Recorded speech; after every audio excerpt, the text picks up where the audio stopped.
आज हम स्टडी करेंगे nomenclature of di substituted benzene. Di substituted benzene की हम किस तरह से नेमिंग करते हैं जी।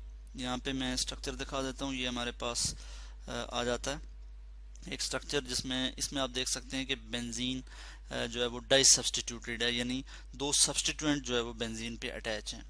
इसी तरह से जो है इसकी एक और आइसोमेरिक फॉर्म हमारे पास ये भी आ सकती है।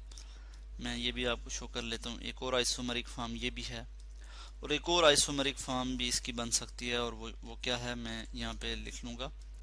और यहाँ पे हम ऐसा करेंगे कि ये वाला जो मिथाइल है, ठीक है, इसको अब हम यहाँ पे लिख लेंगे नीचे। ठीक है जी, यहाँ पे मैं लिख लूँगा CH3। ठीक है, तो अब ये तीन आइसोमेरिक फॉर्म जो है वो आ जाती हैं। अब हम देखेंगे कि हम इनकी नेमिंग किस तरह से करते हैं। सब्स्टिट्यूटेड जो बेंजीन हैं इनकी हम किस तरह से नेमिंग करते हैं। तो सबसे पहले हम ये स्ट्रक्चर देख लेते हैं। दोनों में जो सब्स्टिट्यूएंट हैं वो सेम है, यानी मिथाइल जो है सब्स्टिट्यूएंट दोनों में जो है वो दोनों सब्स्टिट्यूएंट जो है वो मिथाइल हैं। तो हम इसको कहेंगे 1,2 डाई मिथाइल बेंजीन। इसकी अगर हम नेमिंग करें तो इस तरह से कर सकते हैं 1, 2 और उसके बाद हम यहाँ पे इस तरह से हाइफन डालेंगे और फिर अब लिखेंगे 1,2 डाई मिथाइल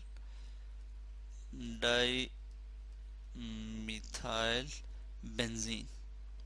बल्कि इसको हम इसके साथ जोड़ के ही लिखेंगे, वन वर्ड नेमिंग होगी मिथाइल बेंजीन। ये इसका जो है वो नाम आ जाता है। ठीक है, और इसको हम इस तरह से भी नेमिंग दे सकते हैं कि आर्थोजाइलिन। इसका कॉमन जो नेम है वो क्या है, जाइलिन है, यानी XYLENE। ठीक है, तो हम आर्थो पोजीशन पे जो है मिथाइल ग्रुप अटैच है, तो हम इस तरह से आर्थोजाइलिन हम इसे कहेंगे। ठीक है, एक ये इसका जो है वो नाम आ जाता है। इसी तरह से हम इसकी बात करें, इस स्ट्रक्चर की बात करें, तो यहाँ पे इस तरह से नेमिंग कर सकते हैं कि 1, 2, 3। ठीक है, यानी 1,3 डाई मिथाइल बेंजीन हो जाएगा यहाँ पे। इसी चीज को हम यहाँ से कॉपी करेंगे और यहाँ पे लिखेंगे 1,3 डाई मिथाइल। यहाँ पे मैं इधर क्या लिख लूंगा जी, 1,3 डाई मिथाइल बेंजीन। और इस केस में 1, 2, 3, 4 1,4 डाई मिथाइल बेंजीन हो जाएगा। हम यहाँ पे इसका नाम लिख लेते हैं 1,4 डाई मिथाइल बेंजीन। तो ये हमारे पास आ जाता है जी डाई सब्स्टिट्यूटेड बेंजीन। ठीक है, और इसकी हमने नेमिंग इस तरह से की। और इस केस में हमने देखा कि हमने अगर दो एक जैसे सब्स्टिट्यूएंट अटैच हों बेंजीन रिंग पे, तो उनकी हम नेमिंग किस तरह से करते हैं। इस केस में जो है आर्थो और फिर मेटा पोजीशन पे मिथाइल ग्रुप है, तो हम इसको मेटाजाइलिन भी जो है वो कह सकते हैं। मैं यहाँ पे लिख लूंगा मेटाजाइलिन। ये इसका जो है कॉमन नेम आ जाता है, मेटाजाइलिन। और इसी तरह से यहाँ पे हम जो है इस केस में देख सकते हैं कि पैरा पोजीशन पे मिथाइल ग्रुप अटैच है, तो हम इसको कहेंगे पैराजाइलिन। ये हमारे पास इसका एक कॉमन नेम आ जाता है और ये एक्सेप्टेड जो है वो नेम है। तो इस तरह से ये तीन जो है ये आइसोमेरिक प्रोडक्ट्स हमारे पास आ जाती हैं, यानी इनका मॉलिक्यूलर फार्मूला तो सेम है मगर स्ट्रक्चरल फार्मूला डिफरेंट है। अब हम कुछ और देखेंगे कि कुछ और हम ऐसे डाई सब्स्टिट्यूटेड बेंजीन की एग्जांपल लेंगे कि जिनमें जो है वो दो जो सब्स्टिट्यूएंट हैं वो डिफरेंट होंगे। जैसा कि मैं यहाँ पे अभी एक स्ट्रक्चर जो है वो ड्रा कर लेता हूँ कि हमारे पास जी ये बेंजीन रिंग है और यहाँ पे इसमें एक अमाइनो ग्रुप अटैच कर लेते हैं NH2, और यहाँ पे एक अल्डिहाइड ग्रुप लगा लेते हैं CHO। तो इस तरह से इसमें हम देख सकते हैं कि हमारे पास एक अल्डिहाइड ग्रुप है और एक अमाइनो ग्रुप है।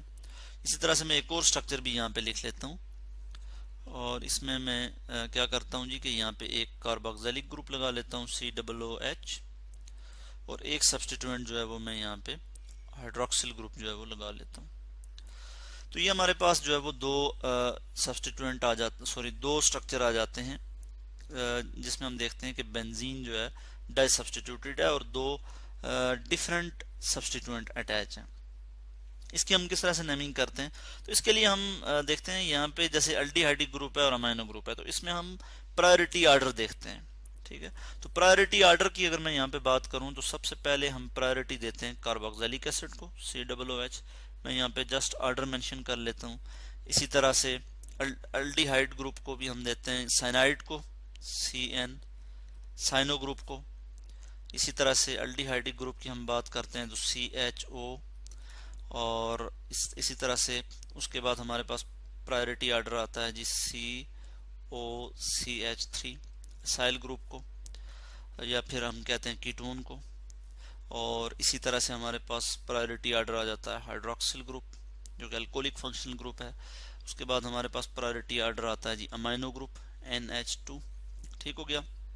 फिर हम यहाँ पे लिख सकते हैं, उसके बाद हमारे पास alkoxy, OR alkoxy group, OR जो अल्काइल ग्रुप है और ये ऑक्सीजन है। उसके बाद जो है हमारे पास प्रेफरेंस आर्डर या प्रायोरिटी आर्डर में आता है जी अल्काइल ग्रुप, जिसको मैं यहाँ पे लिख लेता हूँ और। तो अब हम इस प्रेफरेंस आर्डर को देखते हुए हम जो है यहाँ पे इनकी नेमिंग करेंगे। अब हम अगर देखें यहाँ पे इसकी बात करें, बल्कि इस चीज़ को मैं यहाँ से थोड़ा नीचे कर लेता हूँ, यहाँ पे लिख लेता हूँ और यहाँ पे अब हम इनकी नेमिंग कर लेते हैं। तो इस केस में प्रेफरेंस आर्डर में हम देखें अमाइनो ग्रुप को अगर हम देखें तो अमाइनो ग्रुप जो है ये बाद में आ रहा है, यानी अमाइनो ग्रुप बाद में आ रहा है और अल्डिहाइडिक ग्रुप पहले आ रहा है। यहाँ पे आप देख सकते हैं कि अल्डिहाइडिक ग्रुप प्रायोरिटी आर्डर में पहले नंबर पे है, अमाइनो ग्रुप बाद में आ रहा है। तो इसकी हम नेमिंग इस तरह से करेंगे कि इसको नंबर 1 हम दे देते हैं 1 और इसको नंबर 2 देंगे। ठीक है। और ये जो है एज अ सब्स्टिट्यूएंट के तौर पे आएगा अमाइनो ग्रुप, और अल्डिहाइडिक ग्रुप जो है पेरेंट नेम के साथ मौजूद होगा। यानी हम इस तरह से इसकी 1 2 3 4 5 6 इस तरह से इसकी नेमिंग करेंगे हम कि यहाँ पे हम लिखेंगे 2 अमाइनो, उसके बाद हम लिखेंगे बेंज अल्डिहाइड,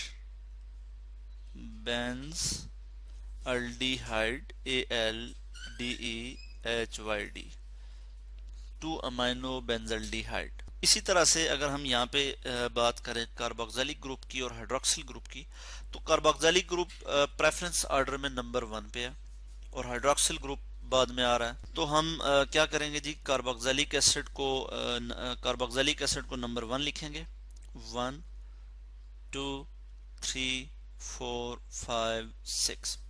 तो 3 पे हाइड्रोक्सिल ग्रुप है, इसको हम एज अ प्रीफिक्स के तौर पे लिखेंगे और ये सब्स्टिट्यूएंट होगा हमारे पास 3 सब्स्टिट्यूएंट, यानी 3 हाइड्रोक्सी, बिल्कुल उसी तरह से जैसे हमने यहाँ पे प्रीफिक्स के तौर पे अमाइनो लिखा था और फिर पेरेंट नेम जो है हमने लिखा था बेंजल्डिहाइड। यहाँ पे भी 3 हाइड्रोक्सी और यहाँ पे हो जाएगा benzoic acid, 3 hydroxy benzoic acid. ठीक हो गया। अब हम क्या करेंगे कि हम इसी तरह से मजीद देखते हैं, हमारे पास और भी पॉसिबिलिटीज हो सकती है कि अगर हमारे पास ऐसे सब्स्टिट्यूएंट हों कि जो है वो जो क्या हों, डिफरेंट हों और प्रायोरिटी आर्डर में उनका कोई प्रायोरिटी आर्डर ना हो, तो उनको फिर हम अल्फ़ाबेटिक आर्डर से उनकी नेमिंग करते हैं। तो हम यहाँ पे कुछ स्ट्रक्चर लिख लेते हैं। जैसे हमारे पास एक स्ट्रक्चर आ जाएगा, ये बेंजीन का स्ट्रक्चर है और इसमें मैं अगर सब्स्टिट्यूएंट यहाँ पे लगाऊं तो यहाँ पे फर्ज किया मैं नाइट्रो लगा लेता हूँ, NO2, और ये हमारे पास आ जाता है Br। इसी तरह से कुछ और एग्जांपल में अगर यहाँ पे लिखता हूँ तो इसी तरह से मैं यहाँ पे लिख लेता हूँ आयोडीन, और इसके बाद मैं यहाँ पे लिख लेता हूँ, यहाँ पे फर्ज किया मैं लिख लेता हूँ ब्रोमीन, Br। तो इधर चूंकि प्रायोरिटी आर्डर तो यहाँ पे नहीं है, तो अल्फाबेटिक आर्डर हम देखेंगे। पहला स्ट्रक्चर ये है हमारे पास, इसकी अगर हम बात करें तो यहाँ पे ब्रोमीन नंबर 1 पे है, सॉरी हाँ यहाँ पे ब्रोमीन नंबर 1 पे है, वो इसलिए कि बी पहले आ रहा है। ठीक है। और ये नंबर 2 पे है, 1 2। एन चूंकि अल्फाबेटिक आर्डर में बाद में आ रहा है तो हम यहाँ लिखेंगे 1 ब्रोमो हाइफन फिर 2 और फिर हम लिखेंगे नाइट्रो बेंजीन। इसी तरह से हम यहाँ पे स्ट्रक्चर की भी नेमिंग करेंगे। यहाँ पे ब्रोमीन जो है, बी जो है वो पहले आ रहा है आई से, तो इसको हम नंबर 1 लिखेंगे, इसको नंबर 2, इसको नंबर 3 4 5 6।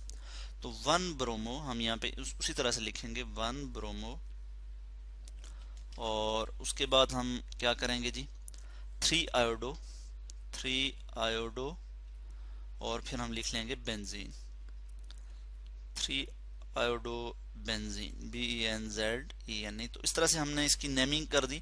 चूंकि इसमें हमने देखा कि जो सब्स्टिट्यूएंट थे उनका कोई प्रेफरेंस ऑर्डर नहीं था, प्रायोरिटी ऑर्डर नहीं था, तो हमने उनकी नेमिंग किस तरह से की कि अल्फाबेटिक ऑर्डर में जो है वो उनकी हमने नेमिंग की। इसी तरह से हम कुछ और नेमिंग भी यहाँ पे देख लेते हैं, और मैं यहाँ पे कुछ स्पेशल स्ट्रक्चर यहाँ पे लिख लेता हूँ, इनकी हम नेमिंग किस तरह से करेंगे। तो ये OH जो है, ये OH और फिर यहाँ पे यानी ये जो OH लगा हुआ है बेंजीन के साथ, यानी अगर हम सिर्फ इसकी बात करें और ये जो अमाइनो ग्रुप है हम इसकी बात ना करें अभी, तो ये हमारे पास क्या होता है जी, इसको हम कहते हैं फिनोल।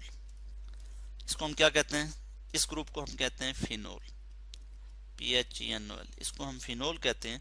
और अमाइनो ग्रुप अगर अटैच हो जाए, ठीक है, अमाइनो ग्रुप अटैच हो जाए तो हम इसको क्या कहते हैं, मैं यहाँ पे ऐसा करता हूँ कि इसको यहाँ पे अटैच कर देता हूँ, इसको मैं यहाँ पे लिख लेता हूँ और यहाँ पे मैं इसको ठीक करके लिख लूँगा। तो हम इसको नंबर 1 करेंगे, नंबर 2, नंबर 3 और नंबर 4। हम लिखेंगे 4 अमाइनो फिनोल। इसी तरह से यहाँ पे हमारे पास जो है वो यहाँ पे क्या लगा है, यहाँ पे क्लोरीन है और इसको हम कहते हैं बेंजीन सल्फोनिक एसिड कहते हैं, अगर यहाँ पे क्लोरीन ना हो तो, ठीक है। तो ये हमारे पास क्या है, बेंजीन सल्फोनिक एसिड है और यहाँ पे क्लोरीन अटैच है। तो अब हम इसको क्या कहते हैं, नंबर 1 हम इसको देते हैं, नंबर 2, नंबर 3 और नंबर 4। तो हम लिखेंगे 4 chloro benzene sulphonic acid, benzene sulphonic acid, ठीक हो गया। तो इस तरह से हम इसकी जो है वो नेमिंग कर लेते हैं। इसी तरह से हम यहाँ पे देखते हैं कि ये हमारे पास ये वाला जो ग्रुप है, इसमें यहाँ पे CH3 अगर यहाँ पे अटैच है और ये आयोडीन अगर फंस के अटैच ना हो तो इसको हम टॉलिन भी कहते हैं। और अगर आयोडीन अटैच है तो अब हम इसको क्या कहेंगे, 2 आयोडो, चूंकि ये नंबर 1 होगा और ये नंबर 2 होगा, तो 2 iodo, IODO, 2 iodo टॉलिन, TOLUENE, 2 iodo टॉलिन, ठीक हो गया। तो ये हमारे पास जो है वो इस तरह से नेमिंग आ जाती है। तो आज हमने डिस्कस किया डाई सब्स्टिट्यूटेड बेंजीन का नोमेनक्लेचर। हमने देखा कि हम डाई सब्स्टिट्यूटेड बेंजीन की नेमिंग किस तरह से करते हैं।